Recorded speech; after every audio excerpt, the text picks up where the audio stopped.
Pledge. I pledge allegiance to the flag of the United States of America and to the republic for which it stands, one nation, under God, indivisible, with liberty and justice for all. Let us pray. Heavenly Father, we just thank you for this beautiful day, and we just ask you to be with us during this meeting and just lead and guide us and give us your wisdom and knowledge in making the right decisions for all of our citizens. In your name we pray. Amen. Amen. The first item on our agenda is the approval of minutes. We didn't have any minutes this Oh, time. that's right, we sure didn't. I couldn't Sorry, I find them, should've- and then you told me, right. That's a blessing.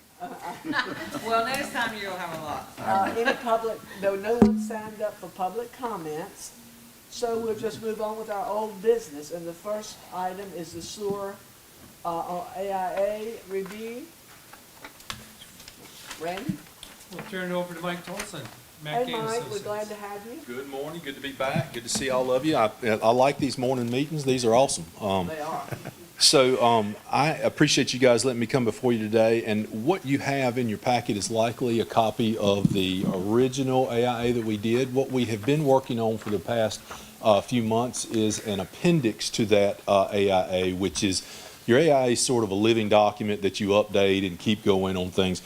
This most recent version, or this work that we've done, was basically closed circuit TV inspection of several parts of the sewer for one in Regency Estates in that subdivision, because that's some older, what we call vitrified clay sewer, terracotta pipe, which is prone to cracking and breaking and things like that.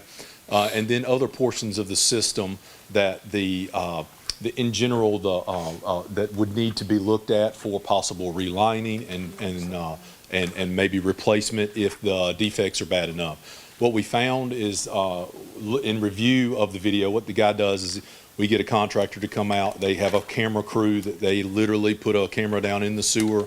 They clean the line, jet it, and then they run a camera down, and then we inspect that video to see what kind of defects there are in the mains. Luckily in Regency, considering that is 1970s, early 80s sewer that's been put in, so it's approaching 50 years old, and has historically been a very crack-prone, root intrusion, lots of joints, infiltration type material, has proven to be problematic at best when it comes to longevity and being useful and reliable material. It's a good material. I don't want to sound like I'm trying to shoot it down, but it just comes with problems, especially in the soils we have in eastern North Carolina.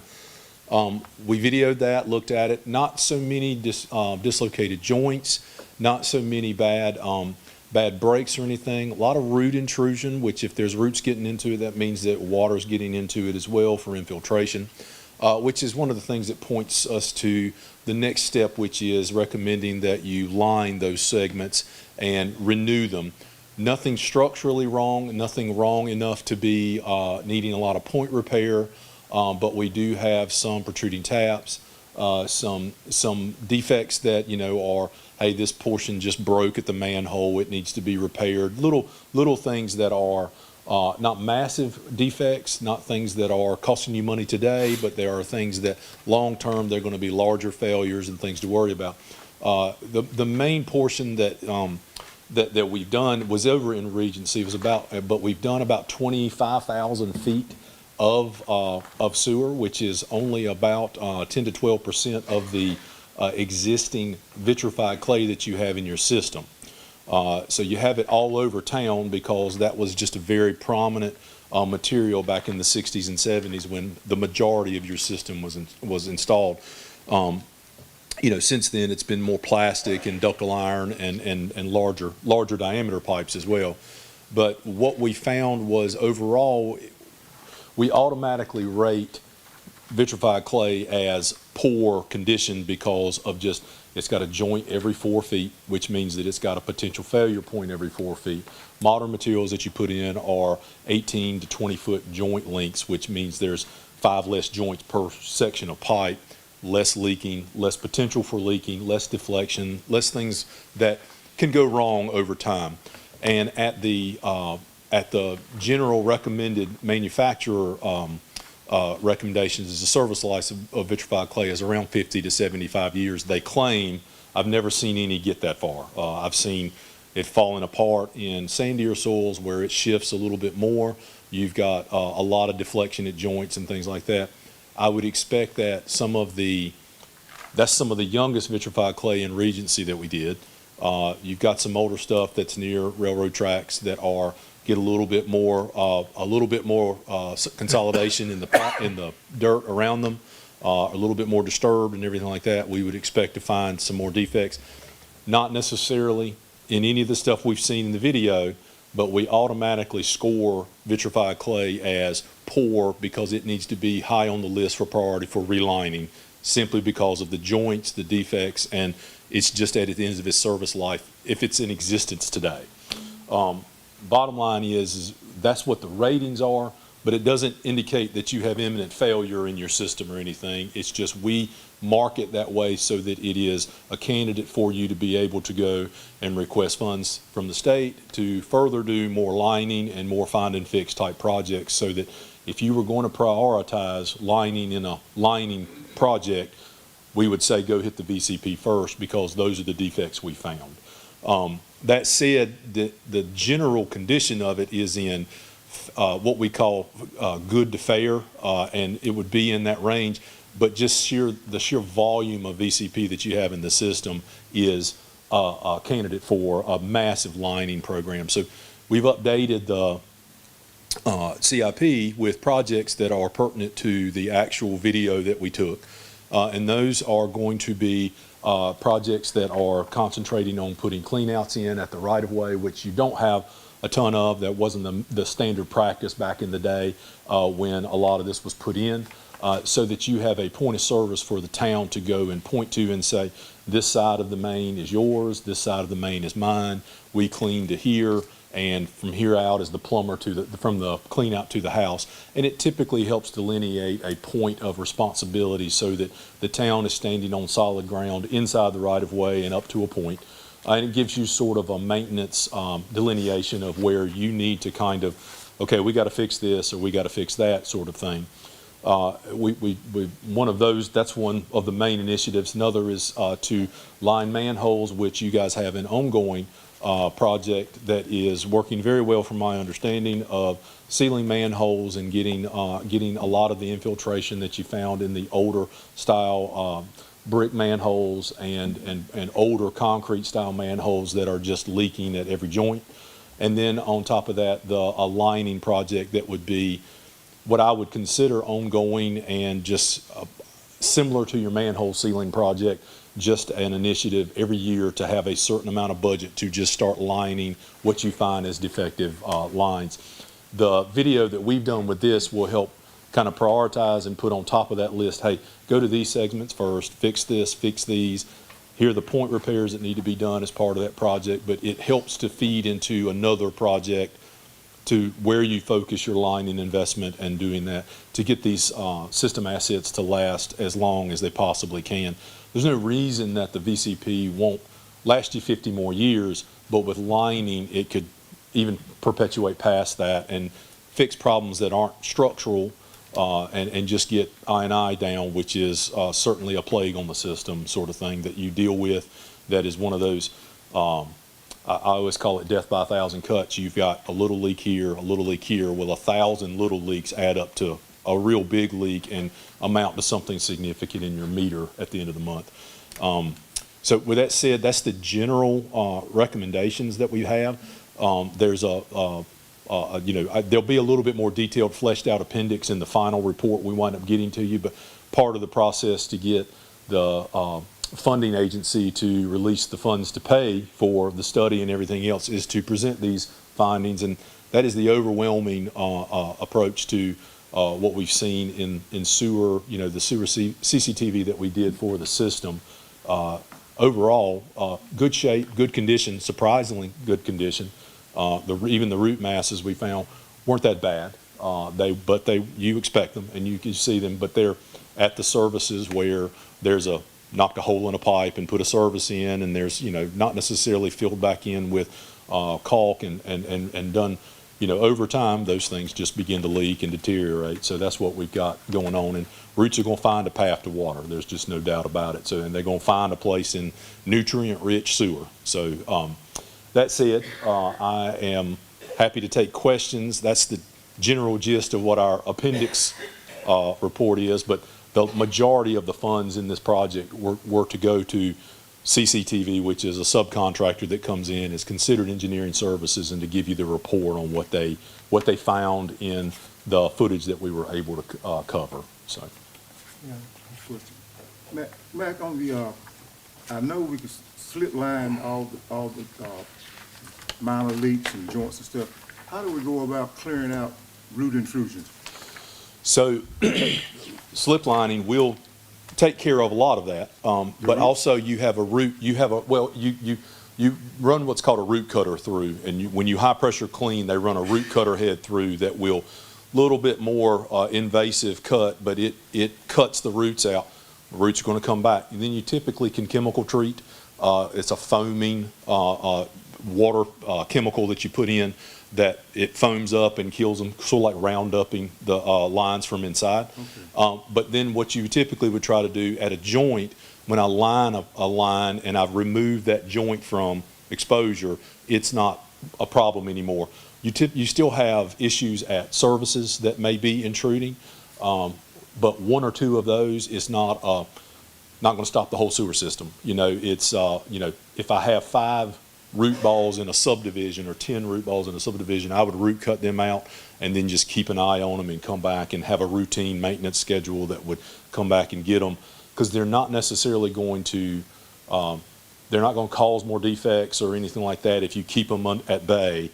You can't get them all, but you can certainly get the worst ones at joints, line over them, and then at the services, just know that you need to, probably keep an eye on them and do some video in the future. You're supposed to come back and kind of routine clean them every year, every couple of years anyway. You typically are supposed to do 10% of your system a year, which is a lot of footage in a town this size with a system this size.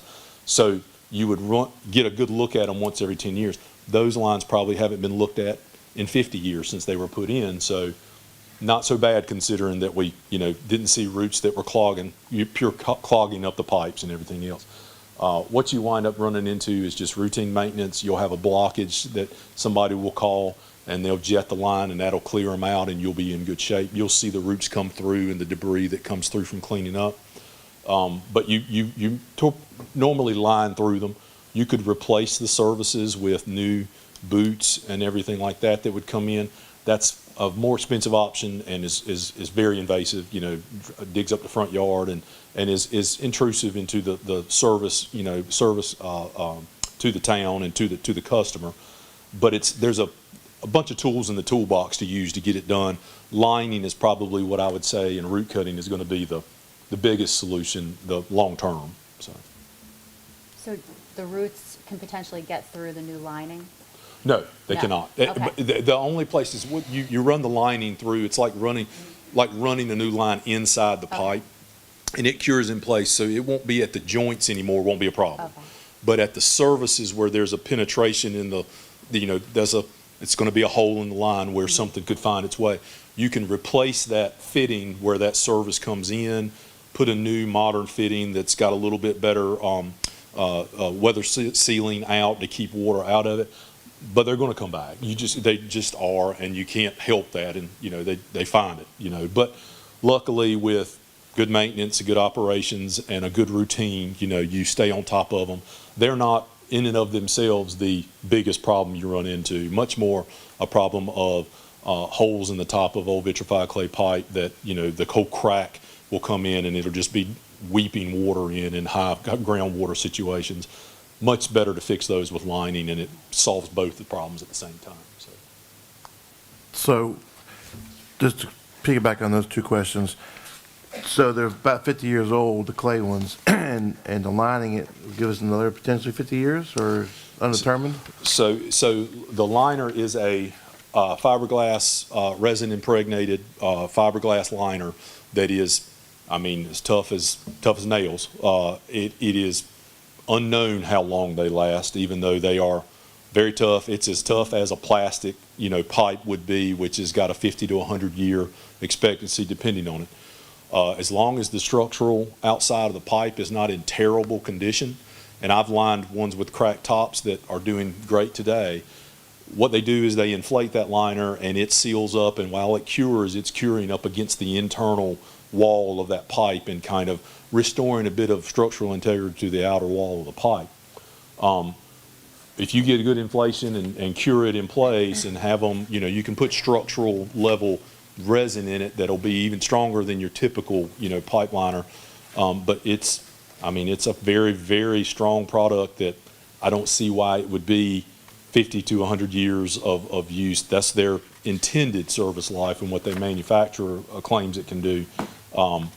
As long as the overall integrity of the structure of the pipe around it is good, you shouldn't have any problem with it. And with routine cleaning, no, barring any bad defects, bad pipe intrusion, but we should have seen most of that in the videos and are fixing that as part of the project that will come from this. And one last question. You said it, and I'm not sure, I wrote it down, I wasn't sure what you said, but, so we don't have, every house does not have a point of where the change from the us to them is? No, sir. Okay, I assumed it was. That was routine. Back in the, 70s, 60s, and 70s, it was, we're happy to get service to the subdivision, and the clean out has become sort of the standard point of responsibility. It used to be that you could call your town public works department and they'd come up and jet all the way up to your house. Legally, that's probably not a very good idea. A little bit too much liability on the town to possibly have damaged plumbing inside of a house if you do that, or anything like that, because those are very high pressure jetters that can shoot water all through your toilets into your bathroom. Better to have that demarcation, let the plumber do that and handle that with the homeowner, and that way you're handling your public side of your system versus your private side. I still have towns that will go and jet your whole line for you, and much to against my advisement, but at the same time, it's just a good point to be able to stand at the right of way and say, this side's yours, that side's mine, and your plumber handles that, and town public works handles it. So do we need a policy if there's not a clean out, in your opinion? Anything that's installed today new would get a clean out. If you build a new subdivision, that clean out would be at the right of way, and it would be marked on the drawings that come in that say town's point of responsibility ends here. We, in plan review and in the practice today. So, I'm sorry. We do have a policy in place. Okay. So there's already a policy in place, and it is verbatim, it lays it out. The utility easement is the point of service. If you do not have a clean out, we'll provide the material and a plumber will install one on the utility easement. So there is a policy in place that we follow meticulously. Good. Yeah, it has become the practice, and and you guys are doing that. It's just 1970s, 1960s, not necessarily the case. And a lot of the times there may be one out there. They did put them in, but they might be covered up by landscaping or rose bush, or somebody came out there and didn't like that little white pipe sticking out of the ground. So there's some of that in just, hey, we may not have seen it if there was one to shoot. We shot it, but we couldn't, if we didn't go digging in through Grandma's rose garden to go find it, if that was where we thought it was, apparently. What we do as part of our inspection in the CCTV side of things is we see where those services are coming into the main. We mark them on the plan, and so roughly where a clean out should be if there is one, or at least where that service is leaving the main and going up to the house. So we try to give all that information, because there's a lot of information to be pulled out of those videos. But what it does is allow you to have a little bit more when you're out in the field to say, well, that service is 100 feet from that manhole. It should be coming up somewhere in here. I don't see a clean out. We need to probably mark it for, hey, we'll give them a clean out to put on it if they ever have any issues, kind of thing. Any other questions? Thank you, Mike. That was very helpful. Appreciate it. Thank you all very much. Have a great day. You too. Do I hear a motion to approve the water waste asset inventory assessment that Mike just talked with us about with Mack and Gay and Associates has completed for our sewer system? Move to approve. Is there a second? Second. All those in favor, let it be known by saying aye. Nah, thank you. Appreciate it, Mike. The next item on our agenda is Sean, the CDBG-NR Housing Replacement Program. Good morning, Mayor and Council. As you know, at our May 13th meeting, we did the voting to sign all the forms for our consultant, Administrator Mr. Ben Faulkner, with Faulkner Consultants sent up to the state. After reviewing the policy procedures, me and Ben both thought it would be a smart idea to add a new section in. So if you turn in your packet to page, I had the folder back in mind, and I knew once I moved up here, I wouldn't have it. 83? Page number 89, section F, we're adding in a new standard called municipal account standing requirements. So anybody that wants to be eligible and a participant in the CDBG program must be up current with their taxes and any water bill accounts owed to the town. We have had some participants when we started doing research that were not, and the state said that makes them ineligible. So we wanted to go in and add that section to our policy procedures to let people know that if you're participating and once you agree, you must stay current with all of your assets to the town. So that's what we have, Mayor. We would like a vote of recommendation to approve this so that the mayor can sign the updated policy procedures and Ben can forward this up to the state. I have a couple questions. Okay. Yes, sir. So what does good standing mean? Is there an agreement for past due being paid, or is it, Yes, or sir. is it current, like the O0, or? We want current O0. If there's any past bills that are outstanding, you're on a payment plan and you're having a good faith by showing that you're making payments every month. So we have told some people on the program, if you do owe and you'll get on a payment plan and you skip 2-3 months, that automatically takes you off. You have to show good faith that you're making a payment. How long does the payment plan have to be in place? Till the bill's paid off. So we want. No, I mean prior to them getting the grant. Oh, we want everything paid off before you get the grant. So before we go to your house and begin the demolition work, we want everything paid off to the town. We want you to walk in the object of the program is when you get the new house and you walk into this program, your debt that you owe the town is cleared and you have showed the town and the staff that you're able to maintain your bills, keep them paid on a just and timely manner so that we know that you are eligible to maintain this house. Because of course, when we build the new house, the taxes will go up because it's a brand new house at a new tax value versus the former house that you had. Does that knock a lot of people off the list? It does not. We only had one person that we had to send a letter to let them know that due to talking with the state and some other issues this person had, we can't make them as a participant anymore. Can they reapply for the next round? They can, and that's what we put in the letter after we talked with the state, with Mr. Lorenzo and Cynthia up there, that this person will be able to reapply once the town applies again for another CDBG grant. If, once again, everything is satisfied to the town of what you owe. Thank you, Sean. Yes, ma'am, Mayor and Do I Council. hear a motion to approve the additional requirement for participation in the town's community development block grant neighborhood revitalization housing replacement program, that participants affirm they're in good standing with the town and have the financial ability to maintain to the program's ongoing obligation? So moved. Is there a second? Second. All those in favor, let it be known by saying aye. Aye. All right. The next item on our agenda is Jason with the bulk item collection.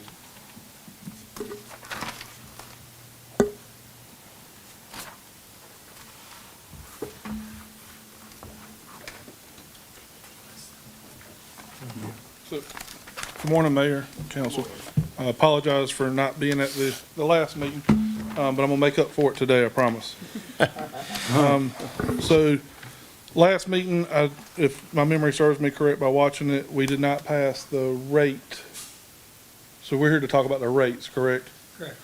So we had proposed changing some stuff with our bulk pickup, going from every Friday to the first Friday of every month, with the potential of a quarterly or biannual bulk pickup, mass pickup type thing.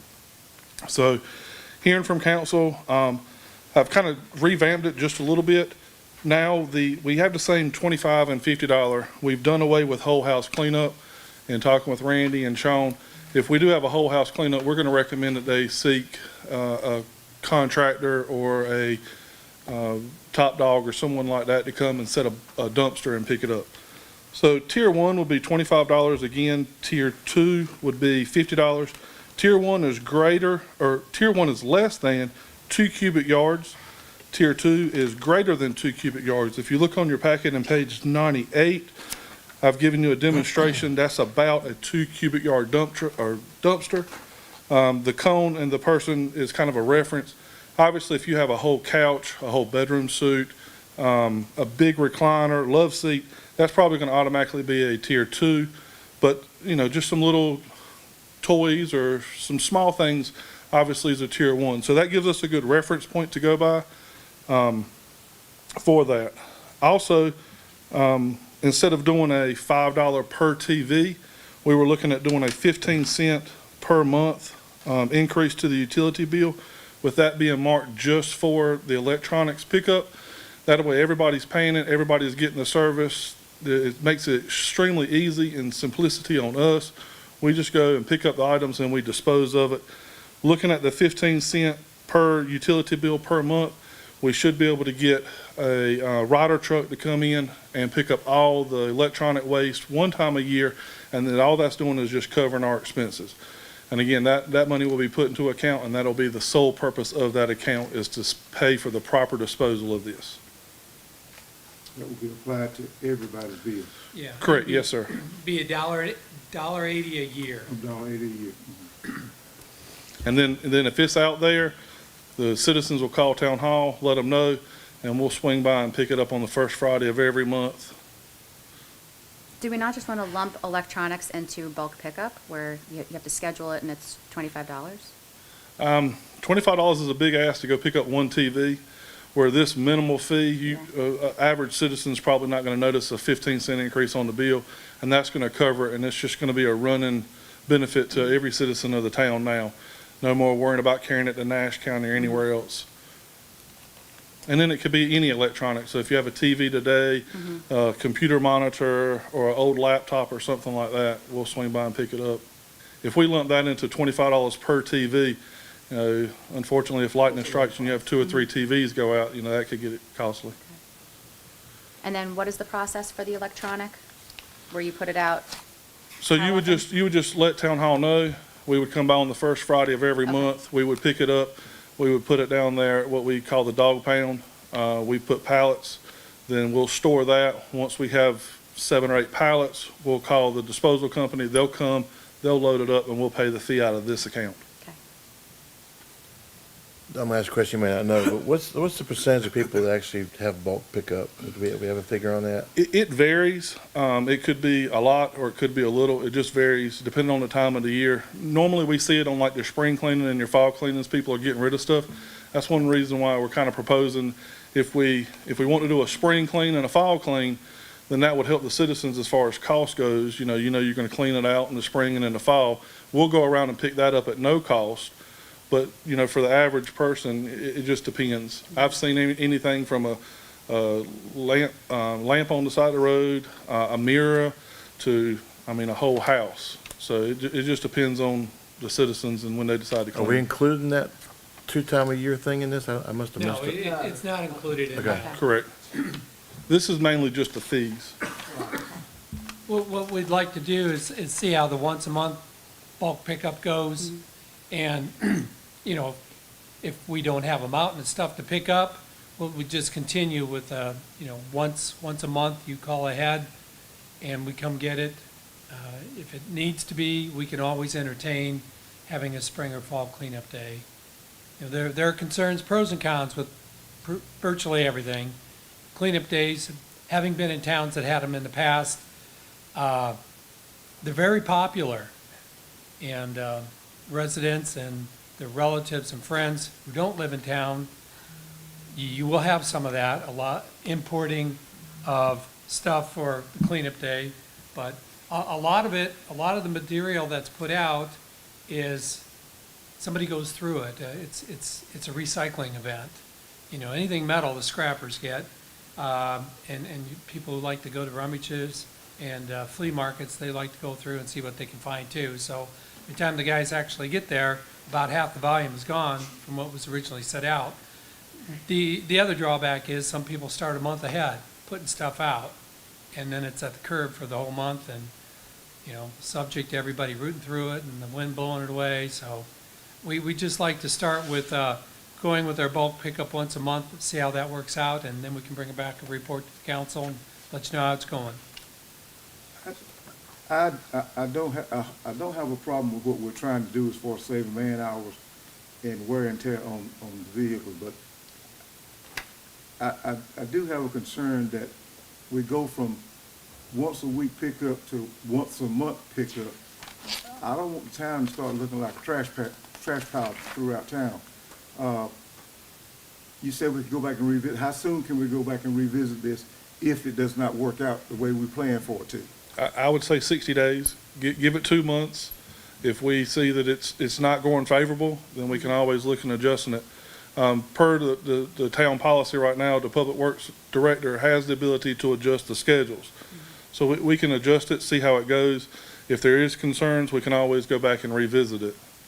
I mean, we could go back and revisit it and maybe do it twice a month, sort of like what I'm proposing with the leaf machine or the yard waste. That was what I was leaning toward, rather than going from 4 times a month to 1, let's try 2 and see how 2 times a month would work before we go to the far extreme Right. as to once a month. And if that's so what the council desires, I'm all for that. Just looking to try and reduce some man hours and repurpose those for other projects. I understand that, and I'm on board with that, but I just, Well, it looks like maybe we could at least try it for 60 days, just to see, since we can change it. And then go to 2, and then Right. see how that works for Right. 60 days. And If then we if that go- doesn't work, if we can go back to 2 immediately, if it comes out to be a problem, I can understand that. We need to communicate, and the problem is nobody reads anything, so it's hard to communicate. I mean, you're right. And you so, I know, mean, it's, Everybody's gonna say, I didn't know we went to once a month. Yeah, all this will be put in with the July utility bill, whatever the council decides today on these 3 programs. So it'll, at least get into the hands of every household in town that potentially could use this service. And we won't know how it works until we try it. what is the reality of the current situation? If you can't get to every place with the bulk pickup on a Friday, does it just wait until the next Friday? We get to You get to everyone. everything on Okay. Fridays. Okay. Normally about half a day, a little bit less than half a day, and then we're maintaining garbage trucks, greasing them, adding hydraulic fluid as needed, repairing garbage bins, replacing some garbage bins. So we have other tasks. We're just trying to streamline the yeah, process but so if we it's can. 1 time instead of 4, you're gonna be working more than you were before. Correct. per And day. my projection is that on Friday, the first Friday of every month, that's gonna be a bulk pickup route. We're gonna do it in a full 8-hour day with That'll 2 be guys. everything. But then that leaves me the 2nd, 3rd, and 4th Friday to deliver new trash cans, work on old trash cans, do litter pickup, do some other projects that we've not been doing because we've been so strapped for manpower. Sounds good. Do I hear a motion to approve a change? I just want to add that from the finance department, that we will, we get the call first. And so when they call, we make sure they know, do not put it out until this day, this is the date they'll be picked up. So we will handle that part on the front end as far as you're concerned, Mr. Taylor. Except Well, some people call after they put it out to the. Right. I've never called. I put it out there, I never called, and they pick it They're up. not gonna go back to the street and pull it back in the yard. Well, I mean, not gonna Especially if it's that's what heavy. we got Sean for. So, if we put it in place, I feel like, we do communicate with them and tell them when to put it out, and we will pick it up, because some people don't want to sit in their front yard either, so. Like I said, I think you're great, because I put it out there, I never call, and it's gone. So I don't know if somebody gets it, or if they get it, or if We somebody provide gets it. excellent customer service. There you go. So do I hear a motion to approve a change in the collection of residential bulk refuge items from every Friday by appointment to the first Friday of each month by appointment, with a 2-tier fee schedule, $25 for the items that have a volume up to 2 cubic feet in size, and $50 for items that have a volume larger than 2 cubic feet in size. And we're gonna try it for 60 days. If it doesn't work, we're gonna revisit. Do I hear a motion to And you approve that? need to include the 15 cents per month. Well, that's the next item. that's the next Larry. one. That's the next item, I'm sorry, okay. Do I hear a motion? I'll make a motion when we include the 60-day revisit. Second. All those in favor, let it be known by saying aye. Aye. The next item on our agenda is the yard waste. He said aye, yeah. Are we gonna do the 15 cents? Do we vote separately on the 15 cents? Yes, we got 3 separate items. The 15 cents is the third thing he gets to though, isn't it? Correct. Okay, that's Yeah. what I Okay. thought. Okay, Jason, the Yes, ma'am. yard waste collection. So again, what I have proposed is to change our yard waste pickup from, currently we're doing it every week. So we have a 3-man crew that is working approximately 180 man-hours a month picking up yard waste. And one thing that I have proposed is to cut that to the first and the third Friday of the month. It just gives us more manpower. Some of the things that we can do with the extra 90 hours is paving and concrete repairs, fixing pavement issues, utility cuts and sidewalk spots, traffic safety, painting crosswalks that are bright and visible, replacing faded and damaged signs. Stormwater issues is a big thing for us, cleaning and cutting the ditches so that water can adequately flow to keep the roads from flooding in heavy rains. Town cleanup is keeping the routine sweeper routes, mowing and running regular litter pickup and sweeps, pruning tree limbs, edging curbs, and keeping public spaces looking sharp. And community events, handling setup and logistics and cleaning for the Blooming Festival, hanging seasonal flags, and knocking out daily work orders, as well as the watering of all of our beautiful flower baskets. So those are some of the things that we can do. One of the things why this makes sense to me is there's no extra hiring. We're not asking for any tax increase. We're still going to provide excellent services, but we're just going to do it on the first and third instead of every week running that 3-man route. And I presented all of y'all kind of a proposal on what I feel is necessary for us to keep moving.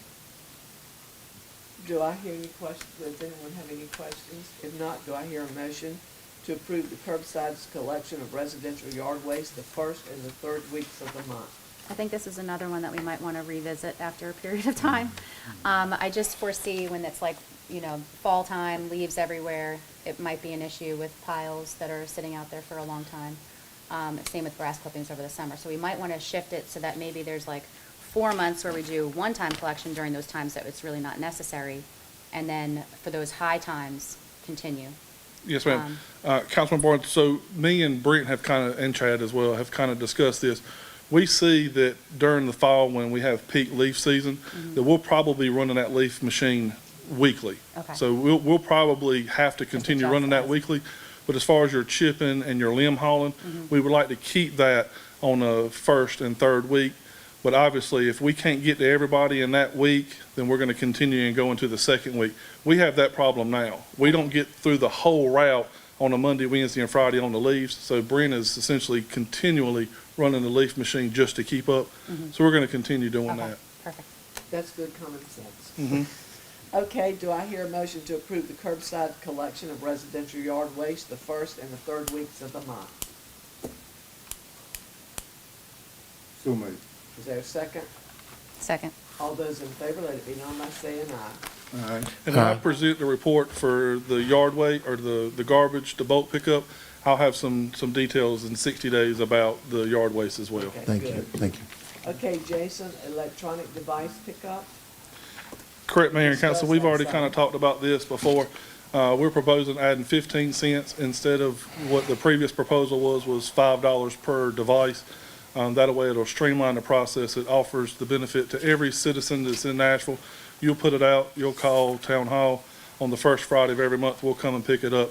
There wouldn't be no exchange of money, no making sure we collect it before we pick it up and so on and so forth. I think that's good. There's no more than a soft drink or a bottle of water. Correct, and those Store. funds, again, will be set into an account, and that account will just be used for the proper disposal of electronic waste. Do I hear a motion to approve the new curbside electronic device pickup service for the town the first Friday of each month that collects and recycles of electronic devices with a new 15-cent monthly fee on sanitation customers' monthly utility bill? So moved. Second? Second. All those in favor, let it be known by saying aye. Aye. No. Thank you, so Mayor and much, Council. Thank you. Jason. Thank you. And tell your crew we appreciate all they do. Yes, too. ma'am. For sure. The next item on our agenda is the FY '27 fee schedule. Randy? Mayor and Council, at the June 2nd council meeting, the council tabled adopting the FY27 fee schedule for town services and utilities, give extra time to establish a fee for the town's new curbside pickup of discarded electronic devices, and for clarification on volumes for bulk item pickup, and for additional discussion on reduced curbside yard waste collection. So having had that discussion with some decisions made here today regarding those, we do have the proposed fee schedule for the FY '27 fiscal year coming up, and it's in the packet there. Anything in yellow is something that has been adjusted or in most all cases increased, including on page 105, the electronic device pickup at 15 cents per utility account per month, and then the two-tier bulk item pickup of $25 and $50. Any questions about this fee schedule? Randy, if we go back to page 104, except for the bottom section, all these increases at the top, did we use a percentage of an increase for each one of them? Or We did. just arbitrarily, what percent did we use? It was the 15%. Everything is a 15% increase? Yes. 15% on all the water and sewer, bill plate. Yeah, like for a 5/8 water meter, the base fee is going from $19 to $21.85. You know, again, everything in yellow there has been increased. Man, we didn't choose this 15% rate based on our counterpart 15% levy on us, did we? Well, in part we did. I mean, again, this was part of that analysis that the School of Government did our water and sewer rate study, and we came up, you know, with their help on what our rates needed to be to continue to allow us to provide all the water and sewer service we do, plus pay the wholesale water costs and the wholesale sewer expenses with the city of Rocky Mount. Well, so this is a direct result of the increase in Rocky Mount? Yes. And in our rate study. Any other questions? If not, do I hear a motion to approve FY '27 fee schedule setting the town's fee services and utilities for fiscal year beginning July 1st, 2026 and ending June 30th, 2027? Motion to approve. Is there a second? Second. All those in favor, let me know by saying aye. Aye. Motion carried. One thing, What? I vote nay. Okay, one nay. What's your solution? From what I've seen, I don't have a solution. I really don't. I don't have a solution, but I hate that we're falling into the grasp of what. Oh, no, I agree. Our But if neighbor we pushed on don't do us. this, We'll then go we in go the into the hole. red. I know we do, but it's a, don't type this Gives in, you a don't heartburn. type this in the paper, but it's a damn shame that we are being pushed into this corner. And I just refuse to let them mandate what we have to do here in the town of Nashville. Okay, thank you. The next item on our agenda is the Regency Lift Station Abandonment Project. Randy? Yes, Mayor and Council, if you will recall, the town was awarded a $959,000, $752 grant from Congressman Don Davis. Originally, it was for the Essex Road and Regency Estate Sewer Extension projects. However, we got state funding for those two projects, so then we put in a request to repurpose this $959,000 for the Regency Lift Station Abandonment Project, and that was approved. So going forward now, we need to select a project engineer for that project. So we followed the Minnie Brooks requirement, and we did a request for proposals, or request for qualifications. We had 3 engineering companies submit proposals for that. Myself, Jason, and Chad then reviewed those requests for qualifications and scored them. And based on that score, according to the Minnie Brooks Act, you're supposed to select the most qualified professional who submitted a proposal for your project. So we determined that Wooten Company was the most qualified to do this project for us, and then we negotiated a contract. And what we have here before the council today is a contract with the Wooten Company to engineer that project and to help oversee that $959,000 grant. And the total cost on that contract is $218,200. And that is, it's less than the original engineer's cost estimate for engineering and grant administration by about $30,000.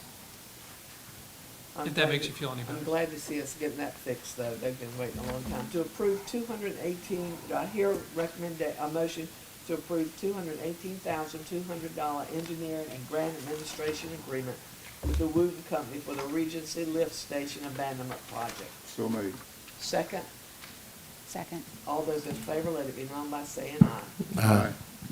The next item on our agenda is additional downtown trash receptacles. Good morning once again, Mayor and Council. At the April 28th MSD meeting, the MSD Advisory Board asked me to look into some new products that we could buy for our downtown for regarding with benches, trash cans, and dog waste stations. We were able to reach out to Barcode Products, and they were able to send us a few items for them to scan through and look at. The items we looked at, they have selected were 6 Gateway aluminum benches, 8 Gateway trash receptacles to match those benches, and 3 dog waste stations to situate in the downtown, 1 by the Nashville Junction, 1 by Barnes Street, and 1 on Body Street by Parks and Rec, so that we could have the guys on Friday go by and dump them. So if you turn over to page 133 in your packet, you will see the total cost the MSD is asking for you guys to approve and use MSD funding to buy, $13,925.18. And on page 135 is a dog waste station. It will get the sign, and it will be black and white to match the benches and the trash receptacles on 136. The MSD is asking the board, the town council, to approve allotting $13,925.18 of MSD funding to utilize to buy these things on July 1st, while we have a discount.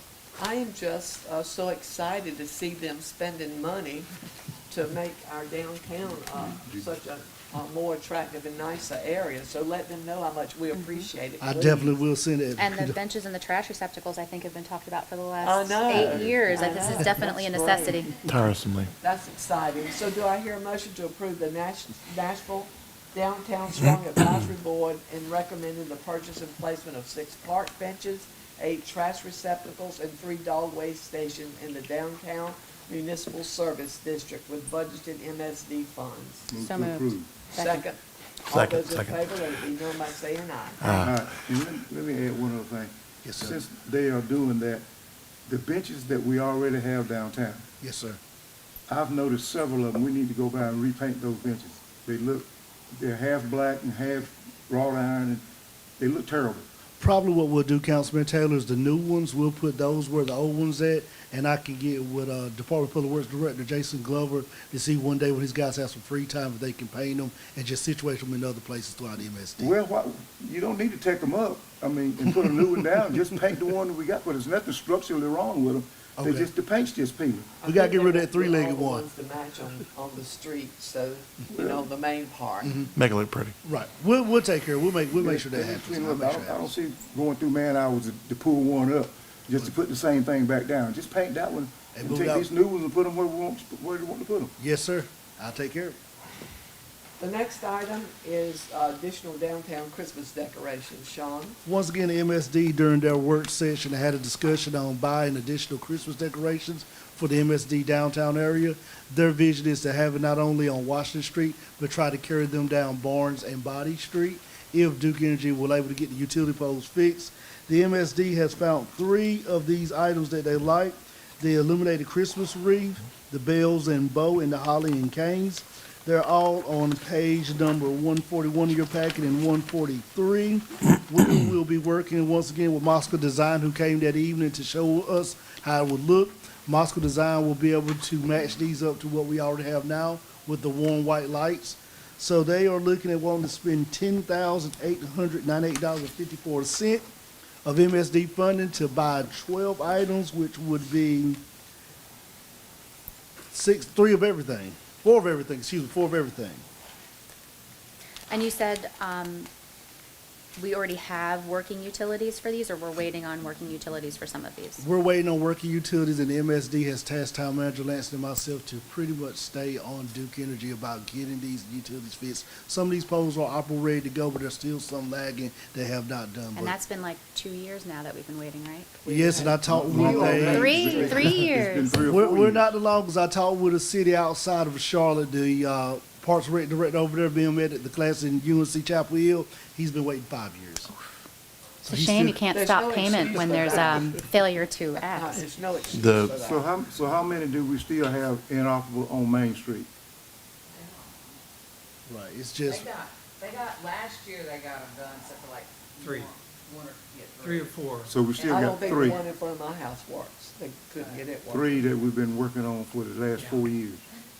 The gentleman with the company with selling his items to us recommended we put extension cords to the house. That's not from us. That's not from us. That may be what we have to do. I know.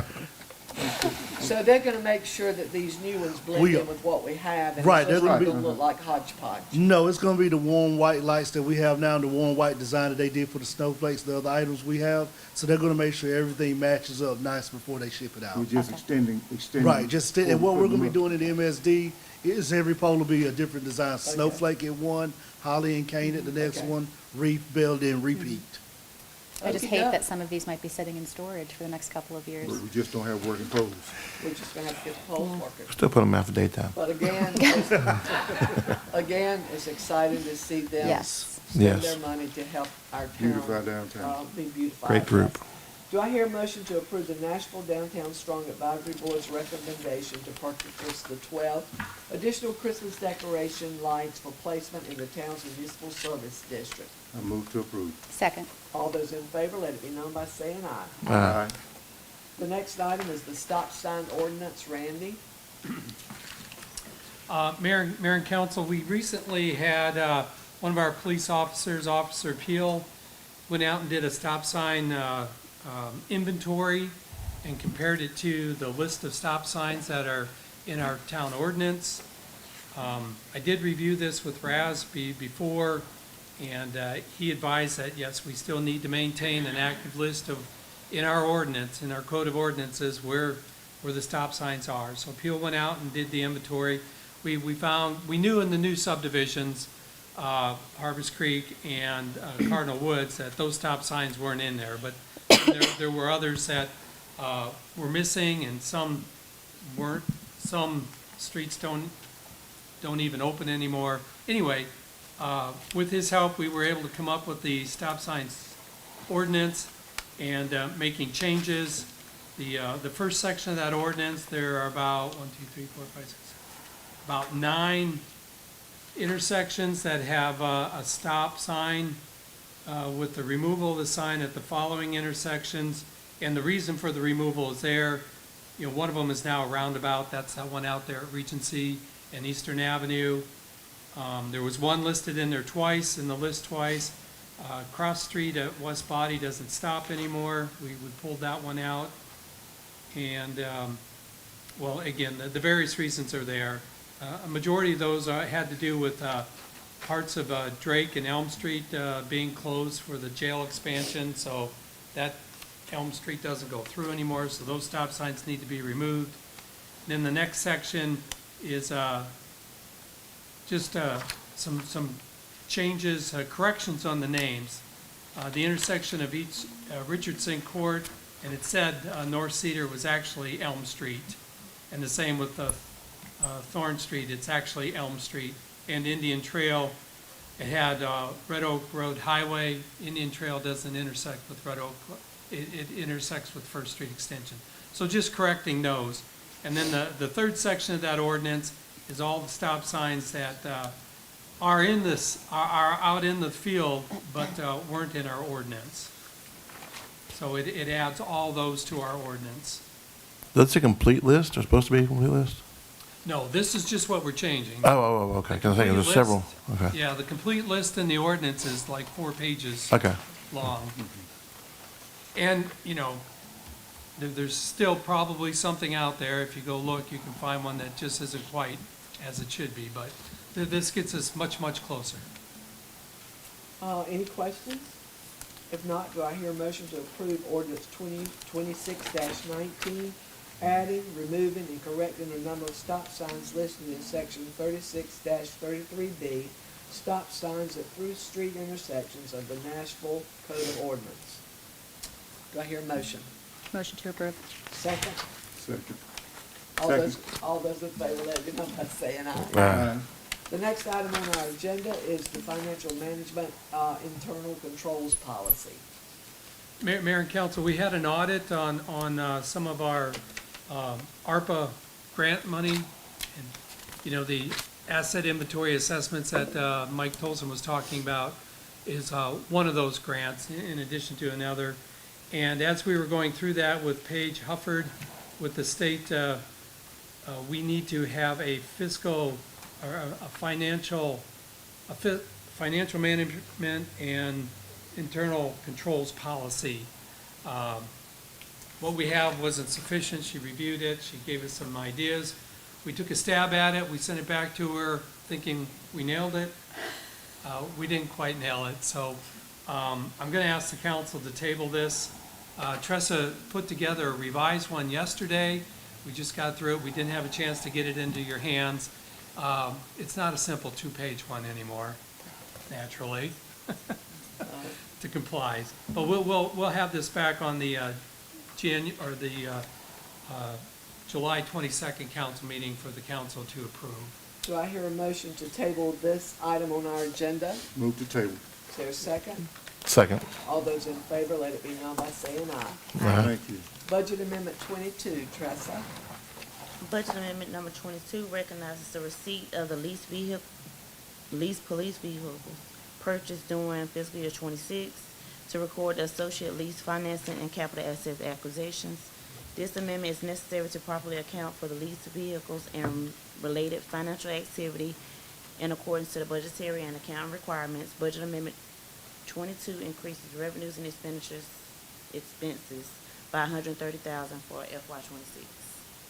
Any questions? If not, do I hear a motion to approve Budget Amendment number 22, increasing FY26 general fund revenues and expenses $130,000 for the police department's leased vehicles? Move to approve. Second? Second. All those in favor, let it be known by saying aye. Aye. Aye. Okay, Uh, but, go ahead. Next, Budget Amendment 23. Budget amendment number 23, on October 22nd, 2025, council approved the change order 1 and 2 for the J.W. Glover Part F project. Budget amendment number 23 covers the additional cost and the change order totaling $24,000. Budget amendment 23 increases FY26 revenues and expenditures by $24,000. Any questions? If not, do I hear a motion to approve Budget Amendment number 23, increasing FY26 general fund revenues and expenses by $24,000 for approved change orders to the Glover Park Improvement Project? So moved. Second. All those in favor, let it be known by saying aye. Aye. Aye. Budget Amendment number 24.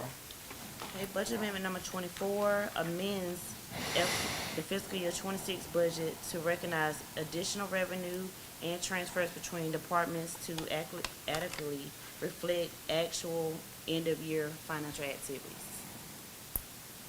Everybody should have a copy of that. Yeah. Oh, And just from the very start, we sold property, we purchased property, so we just recognized, revenue that we did not anticipate on getting, so this is all additional revenue. And right in the middle section is transfers between departments to make sure that we end the year Good. not over budget, basically. Great. But if you have any questions about any of them, I can explain. Okay. Any questions? Move to approve. Is there a second? Second. All those in favor, let it be known by saying aye. aye. Is that it? Any council part, well, do you have anything else you'd like to say, Randy?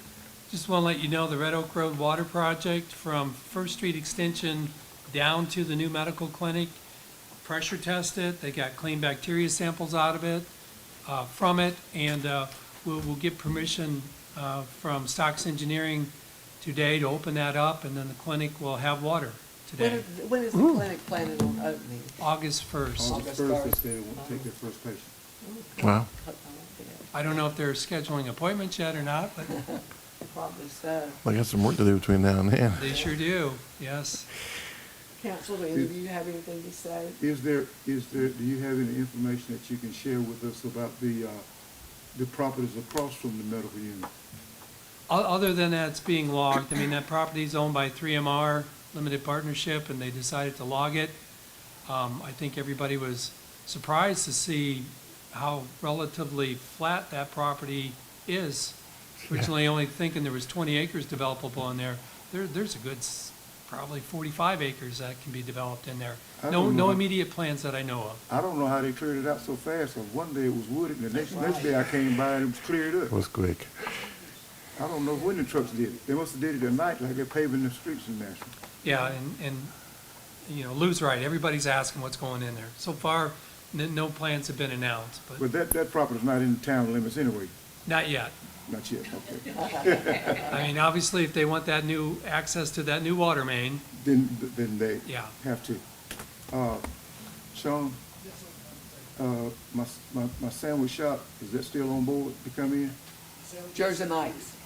We just completed TRC and we have turned it over to Nash County. They are satisfied with the town's review and they both of them spoke highly regards to the town, how fast our TRC was able to move to get this project coming. So they're looking forward to coming to Nashville and open it up very soon. Where in Nashville? They're gonna be at the side food line in Nashville Commons and they'll be that and put some shirts on. Very So nice. it's just gonna take a while to change the use, but if they keep going at the rate they're going, they're looking up to sometime this fall. Good, good. And that'll be Jersey Mike's. Yes. That'd be good. Well, thank each of you for coming out, and thank you, town, people, for making us look good, and we just appreciate you so much, and thank you, council, and, if I, okay, Sorry, yes. just for the July meeting, I just want to verify we have one. Right. And Correct. it's on the 22nd. Correct. Okay, One meeting. thank you. That's on Vacations what galore. day, the 20, July 22nd. oh my gosh, I thought it was the 15th. 22nd. It's a day. It's updated on the website. You said it's 22nd? If there are no other questions or input, do I hear a motion to adjourn our council meeting? Move to adjourn. Is there a Second, second? second. All those in favor, let it be known by saying aye. Aye. Aye.